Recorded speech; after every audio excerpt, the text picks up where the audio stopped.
There's reporting the U.S. just sent B-1 bombers near Venezuela to ramp up some military pressure there. Is that accurate, and can you tell us more about that mission? No, it's not accurate. No, it's false. But we're not happy with Venezuela for a lot of reasons, drugs being one of them, but also they've been sending their prisoners into China, where I think we're going to come out very well, and everyone's going to be very happy. But is there any evidence that China is now smuggling fentanyl through Venezuela to bypass U.S. and Mexican port controls? They are doing that, yes. But they are paying right now a 20% tariff because of fentanyl.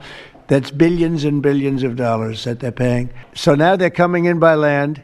And even the land is concerned because I told them that's going to be next. You know, the land is going to be next. And we may go to the Senate, we may go to the, Congress and tell them about it. But I can't imagine they'd have any problem with it. I think, in fact, while we're here, I think it's a good idea, Pete. You go to Congress, you tell them about it. What are they going to do? Say, gee, we don't want to stop drugs pouring in. They're killing 300,000 people a year. I think that's the real number, 300,000 people a year. So between that and my discussion with President Xi, I think we have never made progress like we've made. Well, yes, sir. Likewise, generally you don't see fishing in submarines either, sir. So the U.S. military, as I mentioned, nobody better in the world at mapping networks, identifying who's connected to who, inside terrorist organizations. It's just the media is used to hearing that when it pertains to Afghanistan and Iraq and ISIS and Al-Qaeda. But if you reframe how you understand the world in our own hemisphere, that's exactly what these foreign terrorist organizations are. And so we will track them, we will map them, we will network them, and we will hunt them and kill them because they're trying to and they are killing and poisoning the American people. And inside that, we have all the license necessary, all the authorities necessary to take these kinetic strikes, and we'll continue to take them.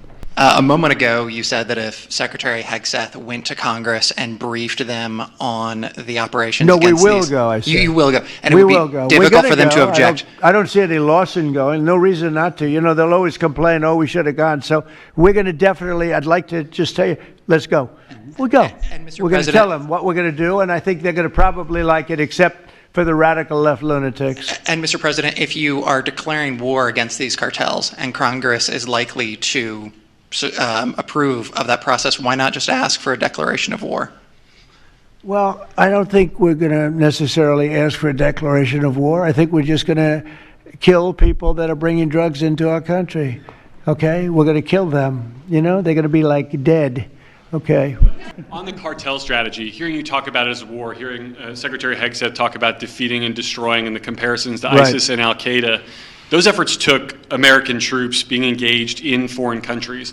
Do you think that's ultimately where this is headed with the cartels, having American troops in countries like Venezuela? No, the cartels are very bad. They have a lot of bad people coming in. They were interviewed recently, and they were asking people what their problem was, and one guy said, yes, I'm up for murder. Didn't know what he was saying, obviously. I'm sure his lawyer was not thrilled with his statement, but no, they're rough people coming into those cartels. Those cartels are rough. You look at what happens, the trip up is horrible, especially for women. They're being killed, they're being raped at levels that nobody thought even possible. They have no rudder. I don't think they know what they're doing right now. They've never done we have cartels that, somebody came up with the word cartel. I won't tell you who that person was, but you got a lot of bad people in the cartels. And you could look at a country like Mexico, and I really respect the president. I really respect a lot of the people over there, but a lot of the leadership. But they are in fear in their own country because those cartels are running those countries, okay? And that includes Colombia.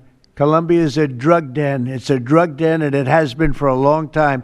You got a lousy leader over there right now, bad guy, a thug.